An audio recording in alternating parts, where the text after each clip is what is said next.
In the early days of February, just before my senior year, I was prompted by my father to undertake a rite of passage, as he called it. I was to be left alone to fend for myself in a section of Tennessee's Cherokee National Forest for 3 days and 2 nights. I was against the trip from the beginning. Sure, I did like hunting and camping, but this was extreme. Too extreme for my taste. But it was tradition, passed on from father to son of my family for generations.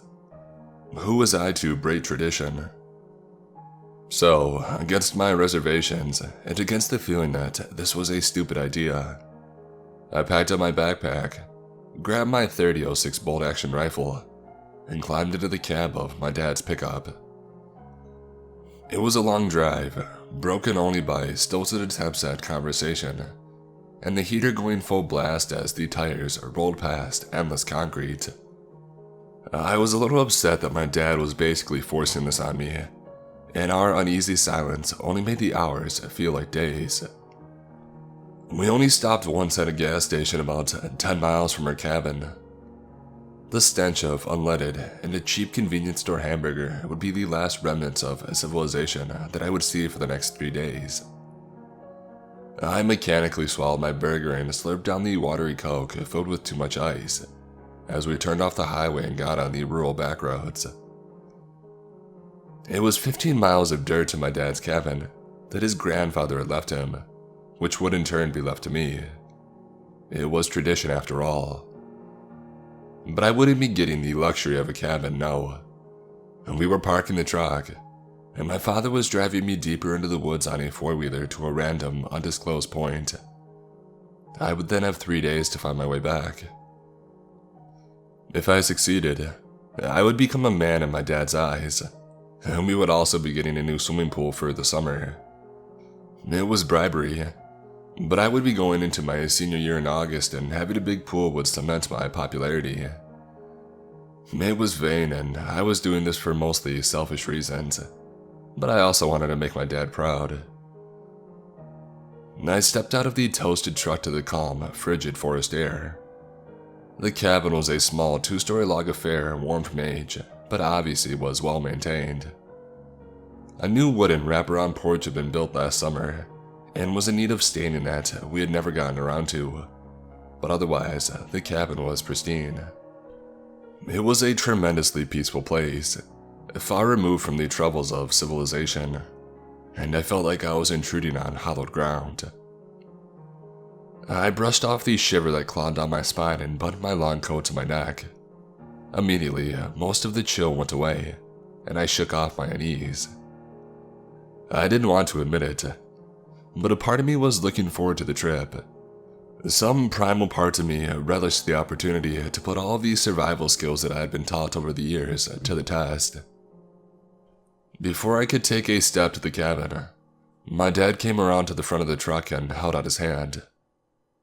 "Promise, hand me your bag," he demanded, in a curt, no-nonsense tone.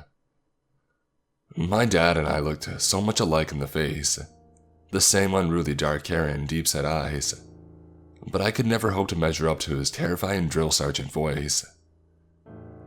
As he told me to hand him my backpack, I did so without question, and he immediately went inside, telling me to wait on the porch. I marched across the wood and sat in the rocking chair while my dad bustled around inside. Pots and pans clanged, and metal scraped against metal as he worked, breaking the sounds of the forest around me. For half an hour, my dad busied himself with my bag before the screen door creaked as he ambled back outside. "I loaded everything you'll need for 3 days in the bag. You have a couple days of food, but it's only for an emergency. I also added a flare gun for an actual emergency." Dad kept his voice rough and only used that tone with me when he wanted me to really pay attention to him. He had a good reason.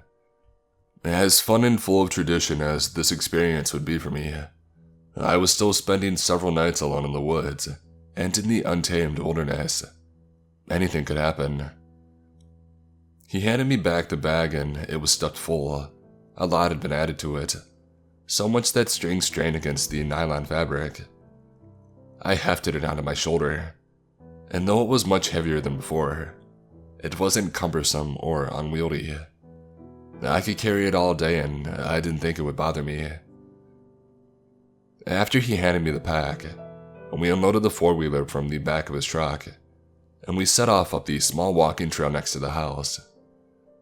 From memory, the path went on for dozens of miles and followed the stream as it snaked through the wilderness.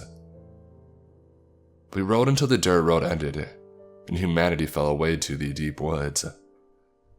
The ride got bumpy as we wandered around trees and over small rocks, and for a minute, I was afraid of hazards. My dad was an experienced outdoorsman though, and he knew these woods well.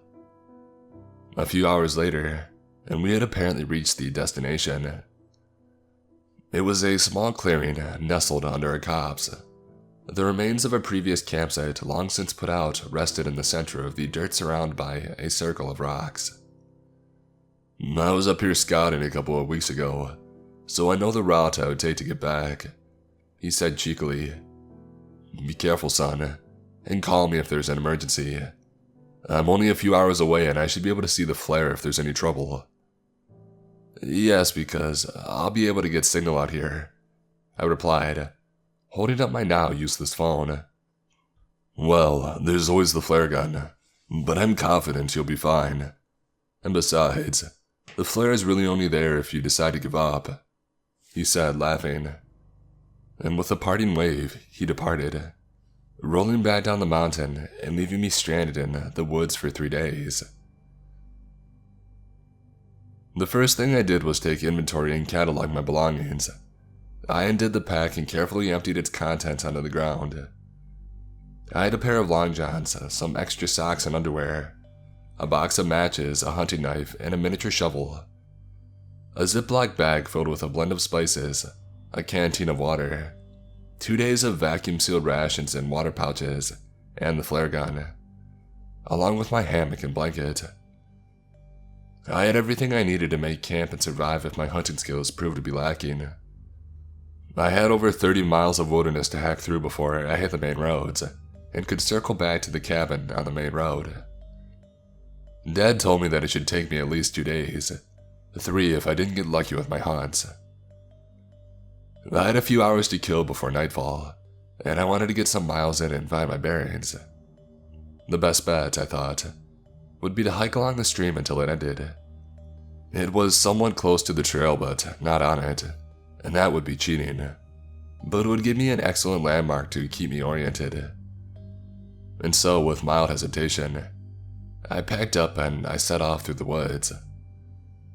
It had been a good couple of months since I had last been in the woods, and I'd never been this deep in them. It was quiet, only disturbed by the rustling of trees and the occasional scuffle of an animal nearby, as I trudged over rough ground and rocks. Staying near or on the trail would have defeated the purpose of my experience, so I stayed off it as much as I could, and only traveled through the woods themselves. Of course, it slowed my progress considerably, and I only managed to walk about 2 miles before I started thinking about stopping. I would have to hunt before it got dark if I didn't want to go hungry, and I only had an hour or two before the light fell enough to make hunting impossible. After searching around for about 10 minutes, I found a good spot to set up camp for the evening, and I dropped my bag and I grabbed my rifle, chambered a cartridge, and double-checked the safety. My game was rabbit, since I didn't have the tools needed to string up and gut a deer. I sat up and I crept through the brush, looking for signs of a nearby den. Rabbits are most active at dawn or dusk, so it was the perfect time to hunt them. Less than 5 minutes later, I found signs of rabbit trails in the underbrush, a few hundred yards from camp. I leaned against the tree, just waiting. The rabbit that I wanted appeared half an hour later, hopping out of the brush without a care in the world. It was a plump eastern cottontail. It stopped and sniffed, giving me my opening. The crack of my rifle pierced the air, and the cottontail dropped dead. I had hit my mark, taking it in the neck so as to not spoil any of the meat. It was a decent-sized rabbit, more than enough for dinner. I bagged it and I went back to camp. Light was fading as I reached my campsite, which made fire priority 1. I grabbed the mini shovel and dug a small pit in the center of camp, spreading the loose dirt around the perimeter. I picked up a bundle of sticks and kindling, just clearing the site, which gave me ample dead wood to burn. So I piled a bundle in the ground with some dead leaves and twigs, and I got a nice fire going. When I had light to work by, I cleaned the rabbit, making sure not to perforate the bowels and remove the organs and skin. I walked away from camp and I buried the offal and hid it in a small hole next to a tree.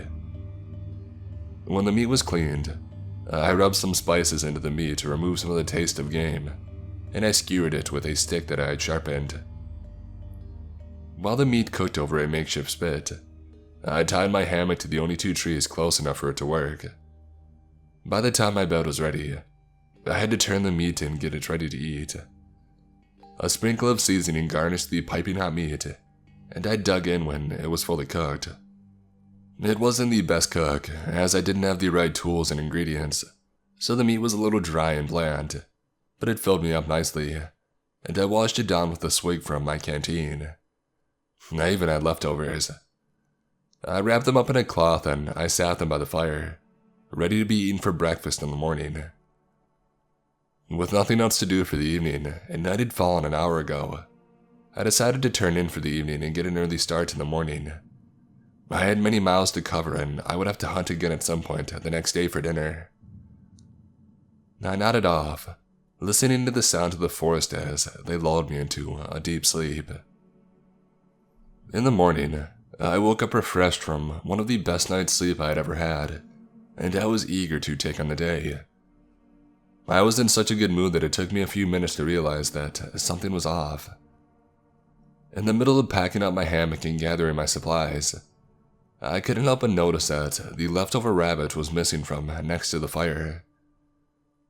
I searched around for it in vain, thinking the wind might have caught it and blown it away from the camp, but there was nothing. I chalked it up to a wild animal, but that unsettled me. Deers didn't often eat meat, and I didn't think a deer would get anywhere near my campsite. The smoke from the embers of the fire would have been enough to keep most animals away. Black bears were common enough in the forest, but they should be hibernating during this time of year. Right now, there wasn't anything larger than a deer in these woods, so unless it was a coyote, it had to have been a deer. But there were no tracks anywhere around my campsite, so no answers came to me. I had packed up camp and went to relieve myself when I found something that confused and terrified the hell out of me.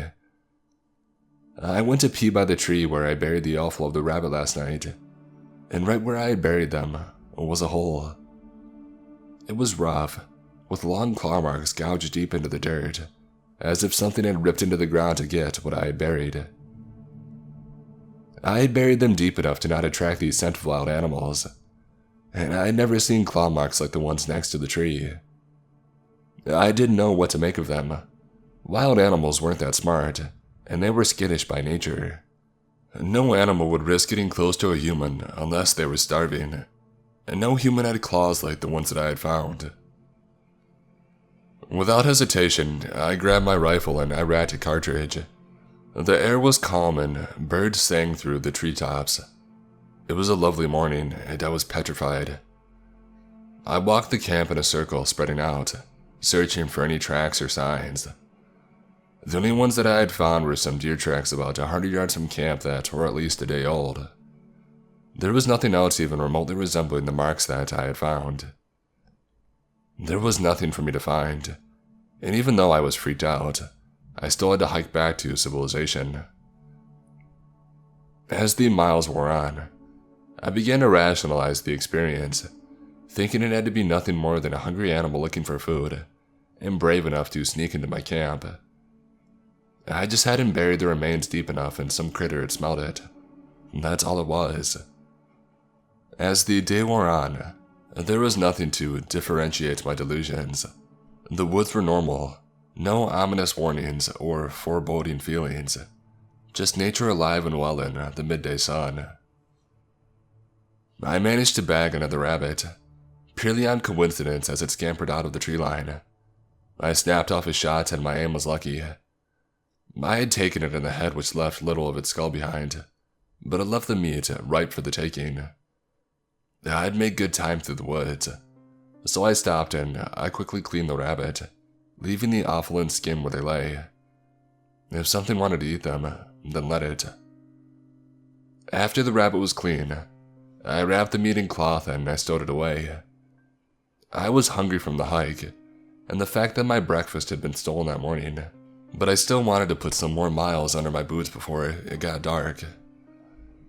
I wanted to be far away from my campsite, just in case. As the sunlight faded from the canopy, and my aching feet demanded a break, I found a spot to set up camp. It was a small campsite, nestled up against a rocky mound that stretched skyward for a couple of dozen feet, with a slanted shelf near the top. I felt comfortable having my back to the wall, and a brace of trees next to the rock ensured that I could set up my hammock. I readied the campsite, built a roaring fire twice as large as the one last night, just to scare away any nearby animals, and I cooked the rabbit to perfection. I was ravenous and I scarfed on the meat with gusto.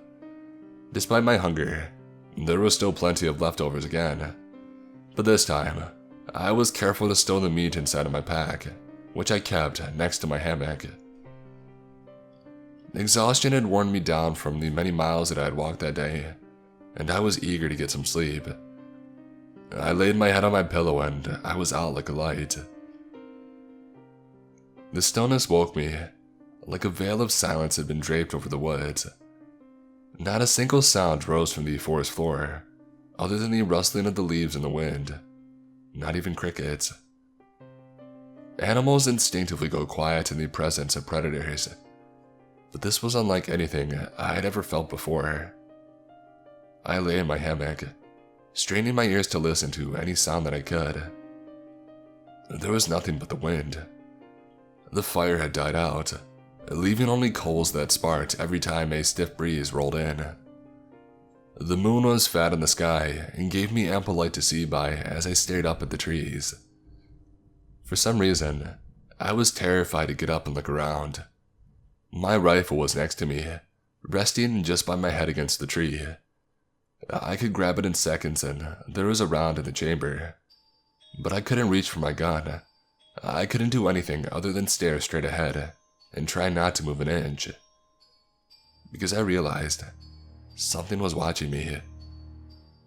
It started as a tickle of paranoia on the back of my neck as my hairs stood on end, but it grew to fear as sweat beaded on my forehead. There is a presence in the woods. Its eyes were on me, and it was angry. Pure unadulterated malice oozed from just beyond my sight. Something was watching me, and it hated me. It's a hard to describe feeling, the anger that was directed toward me, but I knew that it was on a primal level, something instinctual, right alongside the fear of being alone in the dark. I knew that feeling too. The presence persisted for a few minutes and it didn't fade. Sweat poured down my neck as I fought to stay still. Eventually, the silence and fear got to me and I had to do something. I couldn't take it anymore, and I leapt from the hammock, hitting the ground hard. I ignored the pain radiating from my arms and I scrambled for my rifle, scanning all around me, trying to find whatever it was. As I spun around, I saw it, perched on the rocks above me. For a single split second, a flash of neon blue eyes stared back at me from an angular, too pale body before it slunk out of sight.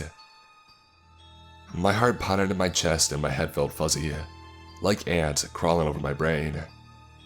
It became hard to breathe and I fought to keep from passing out. I was scared out of my mind because whatever that thing had been, it wasn't human, and it wasn't an animal. It was a monster. I didn't sleep that night. I built up the fire and I huddled around it, clutching my rifle until the morning. Screw tradition and screw these woods. I was heading back to the cabin at first light and I wasn't stopping until I reached it. Nothing else happened through the night, but as dawn broke over the mountains, my nerves were shot to hell, and my eyes ached with the strain of keeping them open. I stumbled to my feet, kicked out the fire, and slung my backpack over my shoulder. I left the hammock tied where it was, and I set off towards the stream. I was going to follow it to the trail, and I would be back at the cabin well before nightfall. It took an hour of walking, stumbling over uneven terrain until I found the stream, and from there I found the worn trail. I followed it for hours as the sun rose high in the sky. I was so tired, but the fear of death and that monster were the only things that kept me putting one foot in front of the other.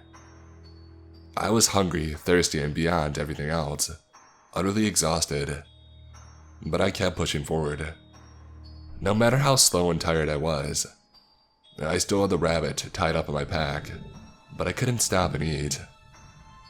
As the day wore on, I began to recognize parts of the terrain, and I knew that I was close to the cabin. I was so elated that I didn't pay attention to where I was walking, and I rolled my ankle on a small rock that jutted out from the side of the trail. I lost my balance and careened off, and hit my head on a nearby tree branch. Everything went black. I awoke to dusk. I had been out for a couple of hours, whether from the blow to the head or the exhaustion, whichever it was. I was still in the woods and night was coming quickly. The monsters never appeared during the daytime, so I thought I was safe in the light. But light was running out and I still had a mile or so till I had reached the cabin. I picked myself off the ground and I dusted the dirt off. I grabbed my rifle and checked that it was still loaded, and I flicked the safety off. My fingers stood a millimeter from the trigger, and I kept my head on a swivel as I hastily jogged the trail back to the cabin. Relief swept through me when I saw the wraparound porch come into view. I nearly sagged to my knees as I reached the cabin, just as the last of the orange bled from the purple skyline. I had made it back. "Dad!" I yelled as I ran up to the porch. "Dad, we gotta go!" I ran around to the front door and stood, stock still as my blood ran cold. The door to the cabin was open, and my dad was lying halfway inside and halfway on the porch. He had been mauled. His body was nothing but ribbons and scraps of flesh that only half resembled what a human should look like. I stared in silence, my mind not comprehending what I was seeing. He had been wearing the red and black checkered flannel shirt that I had got him for his birthday. It was the only way that I could tell it was my dad. His face had been ripped from the skull. 2 white bones peeked out from his empty eye sockets. The stench was ungodly. A mixture of fresh meat and the iron tang of blood filled the air. I clutched at my stomach and hurled bile on the wooden floorboards, sinking to my knees as my throat burned raw as I heaved my guts out. Absolute panic gripped my sanity, and took it for a joyride as I tried and failed to come to terms with the fact that my father was dead. He had been ripped to pieces by whatever was outside, stalking me in the dark. I had to leave, had to get as far away from that place as I could, or else I would be next. I screamed wordlessly and backed away from the porch. I turned and I ran to the truck. It was my only avenue of escape and I had to hurry. Night had already fallen. I scrambled to the driver's side of the pickup and yanked on the handle hard enough to break it, but it held and opened the door after a second of sticking. I climbed into the cabin and threw down the visor, where my dad usually kept the keys, but they weren't there. The only other place they could be was in the pocket of my dad's jeans, and I would have to get them. Steeling myself for the inevitable, I clutched my rifle tight and I exited the vehicle. I knew that I had to be fast, knew that I needed to already be far away from the woods, but my feet wouldn't carry me any further. I stared at the mutilated remains of my father, and tried not to throw up again or break down in madness. "Come on, you can do this. Just put one foot in front of the other. Do it now."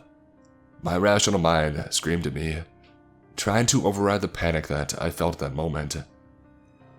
I stepped forward an inch at a time, and before I knew it, I was back, staring down at my dad. I breathed through my mouth, not being able to stomach the smell again, and crouched, careful of the sticky and drying blood. I squinted through my eyelashes and patted my dad's pants. The keys were in his left pocket, so as quickly as I could, I stepped to the side and I dug through them. My hands clutched around the metal key, and I yanked my prize free, nearly stumbling from the forest. With the key in my hand, I bolted from the porch back to the truck. I just wished that I had been faster. As I had reached the open cabin, flesh thudded against wood and I turned, searching for the sound. Movement from above me drew my gaze, and I finally got a good look at what had been chasing me through these godforsaken woods. It was on the roof of the cabin, clinging to the side of the slanted roof with ease. The monster was humanoid, but it crawled on all fours like an animal. Its skin was pale white like paper and thick and rough, leathery almost. But what marked it as being something inhuman was its head. It bore ethereal blue eyes that lit up the night, and a large arrowhead face that tapered to the point near its mouth. Its mouth which opened, revealing thousands of minuscule, needlepoint, silver teeth in rows stretching down its throat. The creature's eyes never left mine and glinted with malicious intelligence. It upturned its too many teeth into a gruesome smile. I didn't think, didn't panic. I just reacted. I raised my rifle and fired. The bullet whizzed past its head and took it in the shoulder. Bright white blood spurted from the wound and splashed across the roof of the cabin to drip down the shingles. It let out a high-pitched shriek of pain and recoiled from the shock. It slid down the roof and into the tree line faster than I could line up a second shot. When it broke from my line of sight, I sprinted to the truck, tossed in my bag and rifle, and slid into the driver's seat. Thankfully, the truck started on the first try, and the engine roared to life. I flicked on the high beams, threw the truck in reverse, and spun around as fast as I could. The shadows of the forest writhed in chaos as I sped down the trail, going too fast for comfort, but my mind and nerves were shot. It was all I could do not to floor the pedal and speed away as quickly as I could. I was driving recklessly, taking curves too sharply and doing everything in my power not to fishtail into a tree, when a thud landed on the roof of the truck, crumpling the aging metal. I screeched, panicked and jerked the wheel, trying to throw it off. I spun the wheel too much and clipped an overgrown tree in the process. I tried to overcorrect myself, but only ended up slamming the side of the truck into the tree line. The truck crunched to a halt, the passenger side crumpling like a bent can as tree branches snapped, sounding wooden gunshots through the forest. Whatever was on the truck was flung to the side as we crashed. It flew off the hood and hit a tree further into the forest. Bones cracked, and when it fell to the dirt, it left a smear of white blood across the bark. I tried to start the truck again, but it just groaned and it wouldn't turn over. With a half growl, half groan, the creature picked up its bleeding body off the ground and glared at me, its neon eyes glowing ever brighter as it shrieked and crawled towards me. I grabbed my rifle and I left the truck. I could follow the monster by its eyes alone, and I perched my rifle on the hood of the truck and I took aim. It was slow as it crept towards me, giving me plenty of time to line up the perfect shot. I had my crosshairs centered right between its eyes and I rested my finger on the trigger, a split second away from firing. The creature let out another scream, much higher in pitch than the others, and my body jerked on its own accord. My hand spasmed and I squeezed the trigger. My shot went wide, flying off into the woods and thudding into an old tree.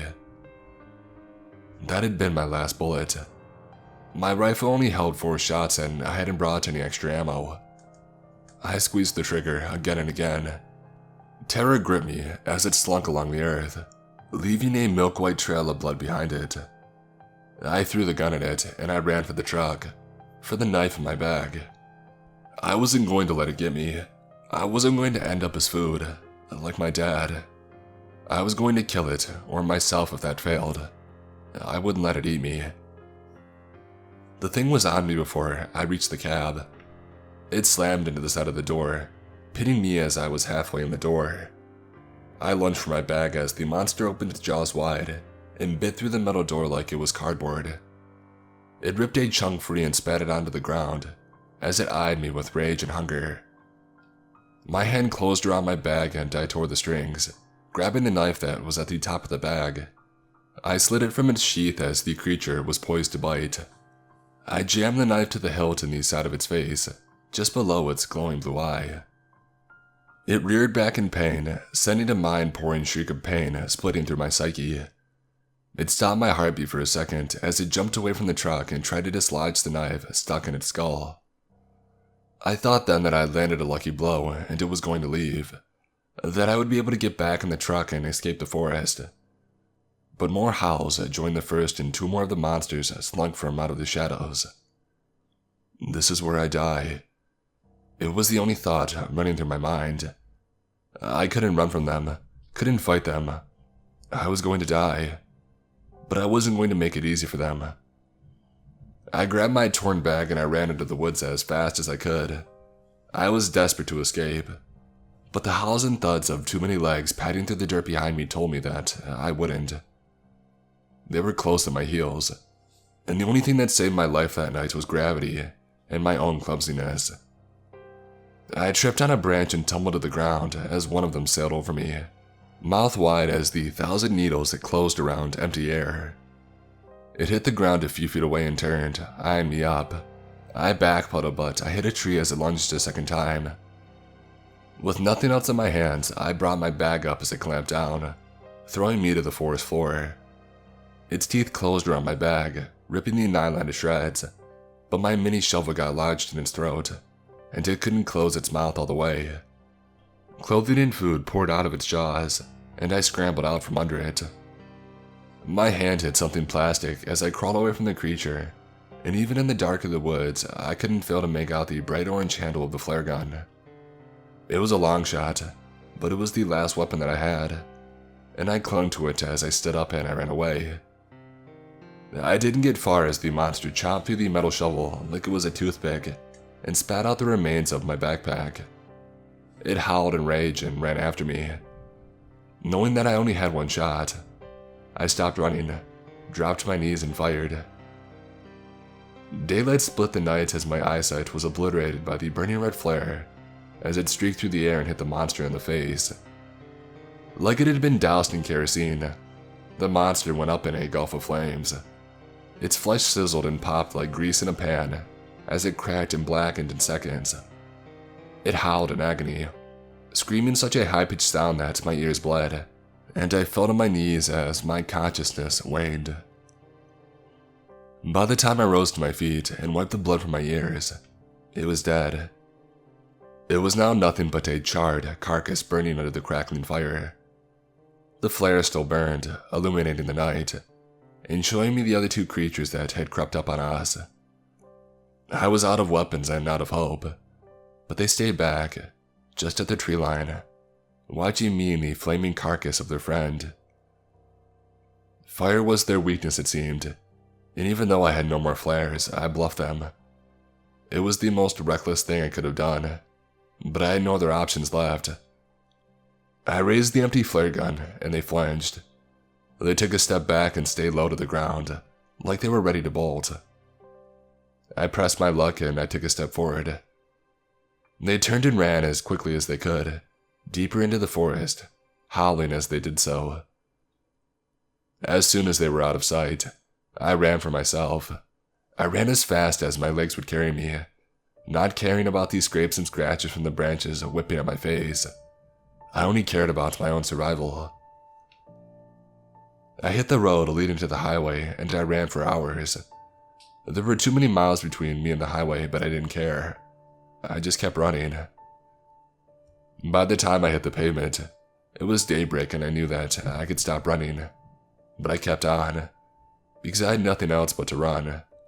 If I stopped, it would mean accepting what just happened, and I didn't think my mind would survive. I ran until I hit the gas station that we had stopped at only 3 days ago, what felt like a lifetime ago. The gas station attendant took one look at me, out of breath with bloody, torn clothing, and called the police. He was kind enough to give me all the water that I wanted while we waited for the police. I drank it in silence while I sat huddled in on myself, trying to calm my racing heart and not to think. It took the cops nearly an hour to arrive from the nearest town, and when they did, I finally had to tell them my story. They didn't believe me because, of course, they wouldn't. I sounded insane, raving about monsters with glowing blue eyes and white blood like a madman. However, the officer was patient and kind, taking down my statement word for word, despite the skepticism on his face. I told them where to find the cabin, the truck, everything. And they found it all right where I told them it would be. But there was no sign of the creature that I had killed, not even ashes. My dad's body was also gone. The only sign that it had been there at all were the bloodstains. The police chalked it up to a wild animal attack, attributing my story to be just that, a story by a scared teenager who witnessed an animal kill his father. The reporters, the kids at school, hell, even my mother, they didn't believe me. But I know the truth, and I'm not crazy. There's something evil in that forest. Whatever it was, whatever those nightmares were, there's more than one of them, and they burn just fine. If you camp out in the Tennessee forest at night, be careful, learn from my story, and for the love of God, carry a fire source.